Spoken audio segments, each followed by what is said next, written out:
Tonight, 4 Israeli hostages are free after deadly daytime raids in Gaza.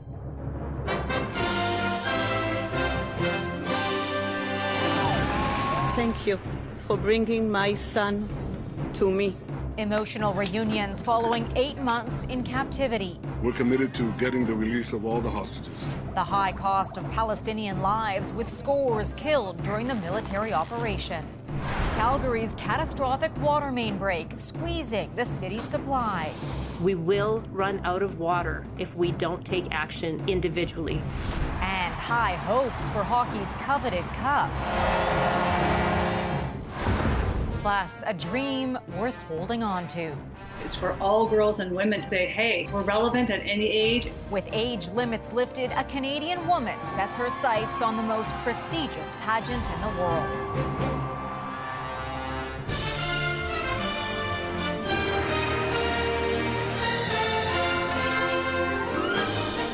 CTV National News with Heather Butts. Good evening. 4 hostages held by Hamas since October are reunited with their families tonight, bringing renewed joy to Israel. Rescued by the IDF, the operation and intense air assault took place in a densely populated area of Gaza. Palestinian officials say more than 200 people were killed during Israel's largest recovery mission yet. CTV's Jeremy Sharon with the latest. A hero's welcome in Israel today for 4 hostages held by Hamas for more than 240 days. 1 woman and 3 men rescued by the Israeli military in an early morning mission. This operation required ingenuity and courage of the highest degree, and our soldiers performed in an unmatchable way. The rescue followed by an emotional embrace in hospital. The now freed hostages, all said to be in good health, were reunited with their families and greeted by the Prime Minister, who vowed today to keep pushing for more peace. We're committed to getting the release of all the hostages, and we expect Hamas to release them all. But if they don't, we'll do whatever it takes to get them all back home. All 4 hostages were taken from a music festival on October 7th, including 25-year-old Noah Argamani. This video of her capture on a motorbike by Hamas fighters became a symbol of October 7th.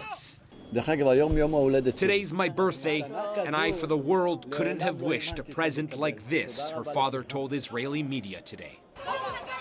Outside the hospital, Israelis gathered waving flags and dancing in celebration. While in the enclave today, Palestinians are fleeing central Gaza's Nuseirat neighborhood, where the rescue operation took place. Heavy air and ground attacks here are said to have killed hundreds of Palestinians, according to local health officials. We saw more than 20 planes over our heads. There was no warnings. Body parts spread in the streets, this man says. It's not immediately clear what impact this rescue may have on apparently stalled ceasefire negotiations. U.S. Secretary of State Antony Blinken is expected to return to the Middle East this week, looking for a breakthrough. Heather? Jeremy, thank you. Here at home, hundreds of pro-Palestinian demonstrators converged on the U.S. consulate in downtown Toronto. Free, free Palestine! Protesters called for an immediate ceasefire in Gaza and an end to American military support for Israel. It was one of several rallies across North America to mark 8 months since the start of the war, including a huge demonstration outside the White House in Washington, D.C. There's no end in sight to the war in Ukraine, where Russian and Ukrainian forces exchanged drone attacks overnight in the south and east of the country.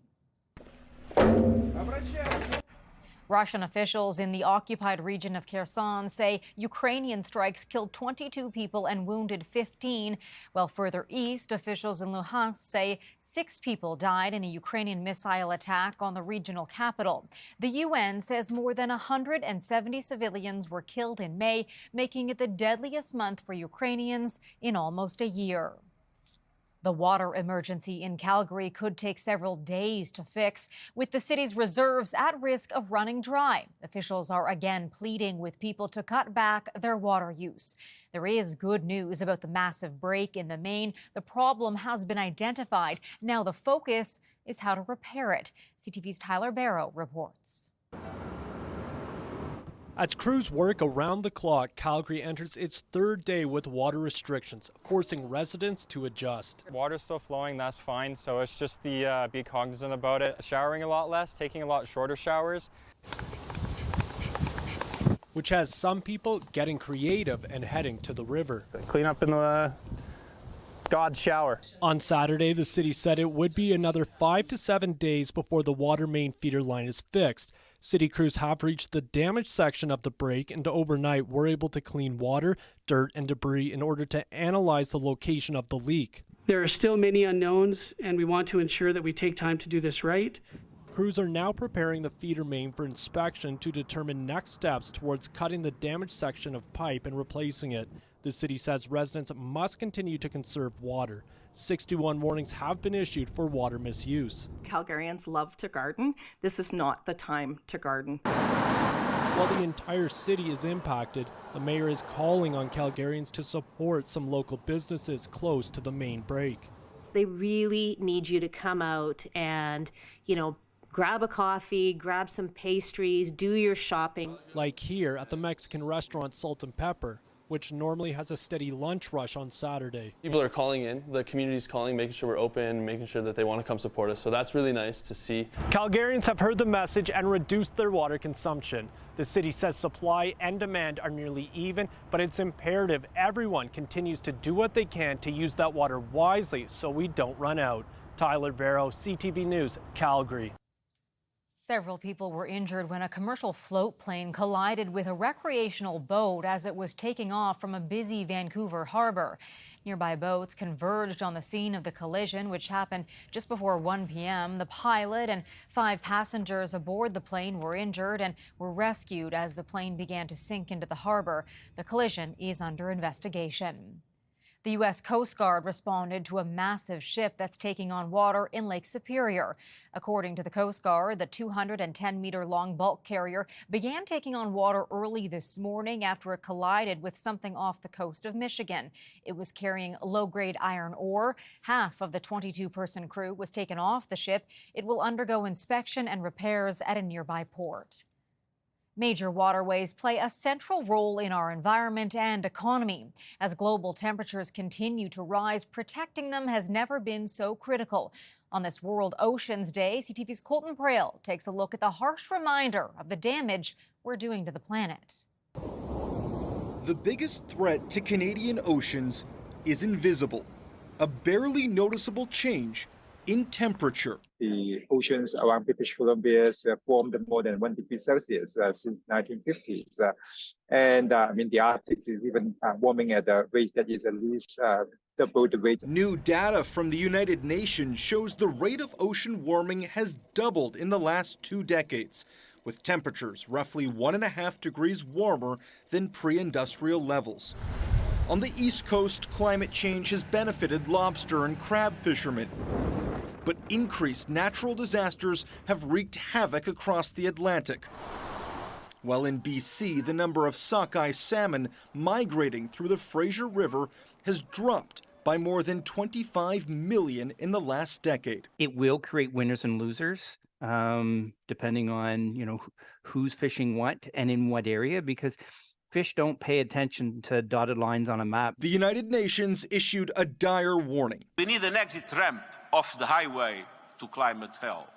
This week, the European climate watchdog tallied 12 consecutive months of record high temperatures, while the United States recorded the largest 2-year spike in CO2 emissions at an observatory in Hawaii. The reality is that it's the global emissions that mattered, and we're going to warm for at least another 4 or 5 decades. In his World Oceans Day message, the Prime Minister highlighted efforts to prevent climate change damage and protect 30% of our country's oceans by 2030. It's a goal scientists say Canada is far from achieving. Heather. Colton, thank you. The Edmonton Oilers are one step away from achieving their top goal. The puck dropped on the highly anticipated Stanley Cup final tonight in Florida. No shortage of Canadian support, with fans heading south, making it feel almost like a home game. CTV's Paul Hollingsworth is right in the thick of the action. Let's go Oilers! Thousands of frenzied fans have followed the Edmonton Oilers to southern Florida on their quest for the Stanley Cup. Passionate, fired up, and knowledgeable, they know this is a possible hockey history-making moment. I am so stoked for the Oilers to take home the cup that it's absolutely incredible, and here's to the next dynasty for this set of Oilers. The players on the ice celebrating. On the Oilers bench, they're celebrating. The last time Edmonton hoisted the cup was 1990. I've loved this team since I was a kid. A Canadian team hasn't gone all the way since '93. I'd be in dreamland, to be totally honest. It would be, back to the glory days kind of thing. So, and bring Canada back the cup. Superfan Greg Ellsworth wasn't missing the chance to watch in person. It's a little bit cheaper to come to Florida than Edmonton. Traveling to Florida from Canada takes time and money. But this trip is a bargain compared to watching the Oilers play on home ice. A ticket in Edmonton, a really nice ticket, can be up to $5,000. Here, $1,000 American, but certainly you can find your savings if you can find them.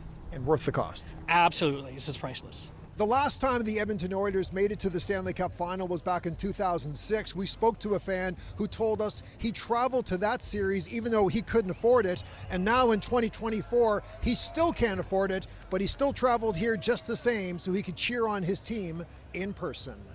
Paul Hollingsworth, CTV News, Sunrise, Florida. More than 6 million Canadians are without a family doctor, and pharmacists are hoping to help them by pressing provinces to expand the scope of their care. Many have already been given the power to prescribe for some common ailments, but they do want to do more.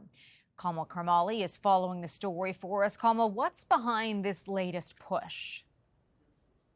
Heather, this all stems from a summit held by the Canadian Pharmacist Association. They're calling on provinces to expand the role of pharmacists to be able to prescribe a wider array of drugs and make it coordinated across the country.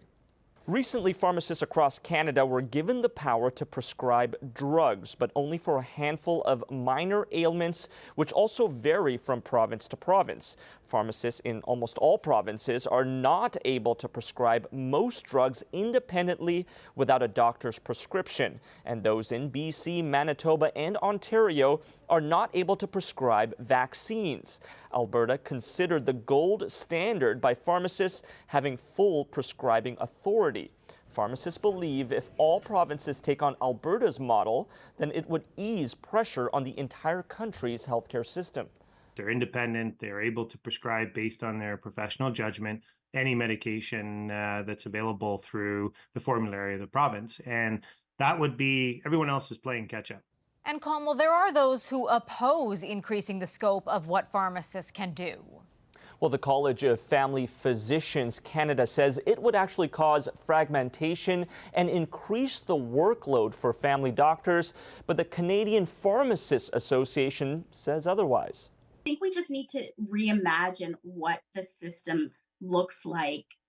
It's about collaboration. We don't want to substitute. We want to contribute. Now, in response, provincial health ministries tell us they've already expanded the number of ailments pharmacists can prescribe for and are hoping to add more. Heather. All right, Kamal, thank you. And coming up, disappointment over Canada's new disability benefit. I won't be eligible because I'll be turning 65 next April. New numbers forecasting a plan that may only lift a fraction out of poverty. Plus, setting the stage for a historic moment at the Miss Universe Canada pageant.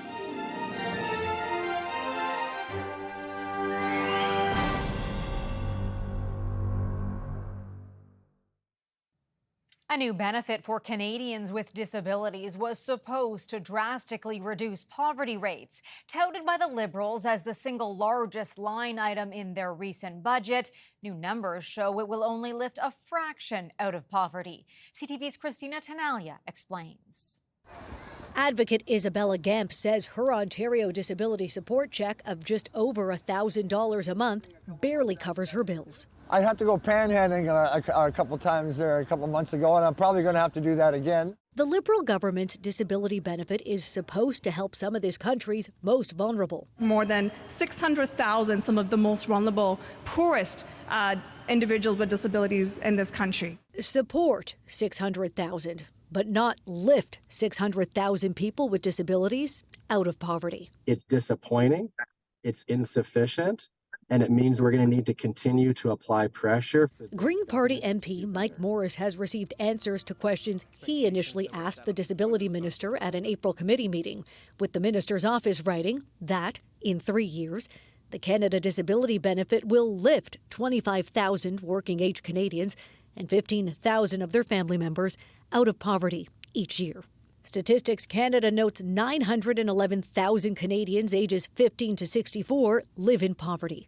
The federal benefit will cover those of working age, ages 18 to 64. Unfortunately for Gamp, she just misses the cutoff. I won't be eligible because I'll be turning 65 next April. Disabilities don't end at age 65. The benefit is supposed to supplement provincial and territorial programs. It adds up to $200 a month, maxed out at $2,400 per year. For folks in my community, Canada Disability Benefit, as it's been designed, won't be providing support to them. Karen Soldatich is a research chair at Toronto Metropolitan University. If we think about the cost of disability, it's not really taking people out of poverty, it's just lifting them to a level of poverty that's more manageable.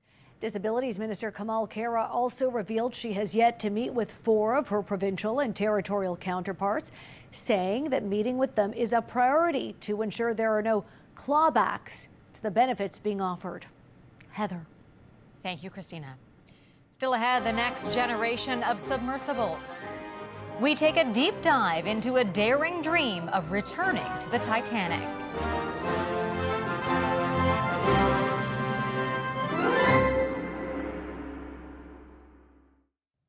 A catastrophic landslide has erased part of a critical highway between Wyoming and Idaho. The astonishing collapse happened on the popular Teton Pass, a stretch considered a major artery for tourism, commuters, and deliveries.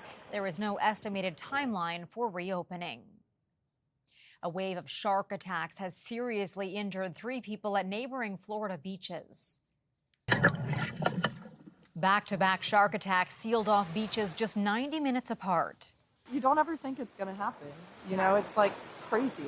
One woman was swimming near a sandbar when authorities say she suffered significant trauma to her midsection and her lower arm was later amputated. Shortly after, 2 teenage girls were seen fighting for their lives. Authorities say it's unclear whether it was the same shark in both attacks.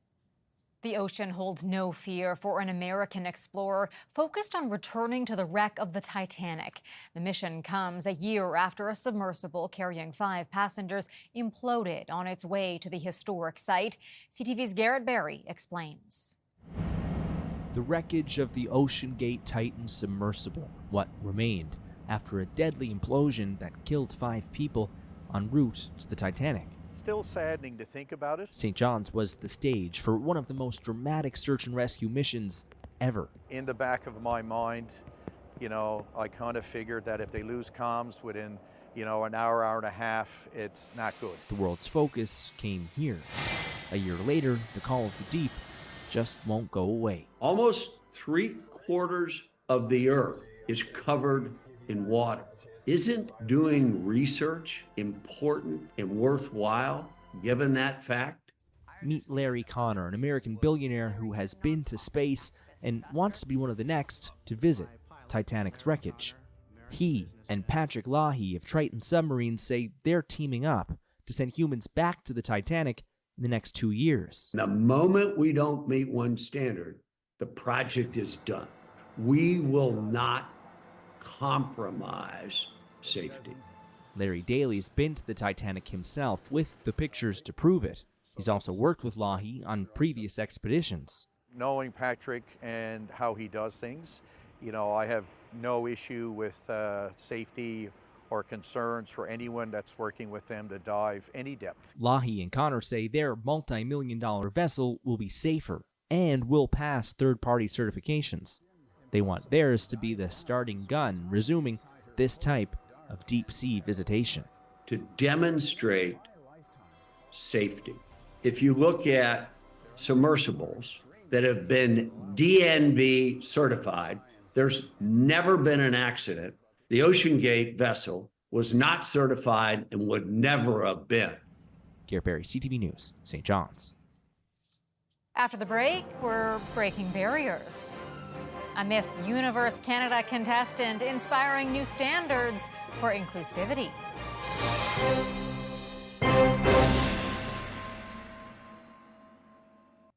We leave you tonight with the story of a New Brunswick woman shattering stereotypes and making history next month as the oldest to ever compete in the Miss Universe Canada pageant.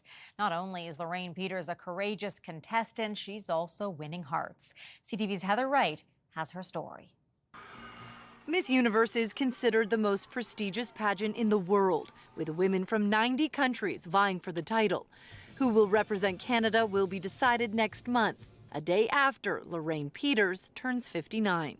I stayed ready, and here I am. Peters is set to make history, becoming the oldest competitor in Miss Universe Canada history after age limits were lifted by the organization.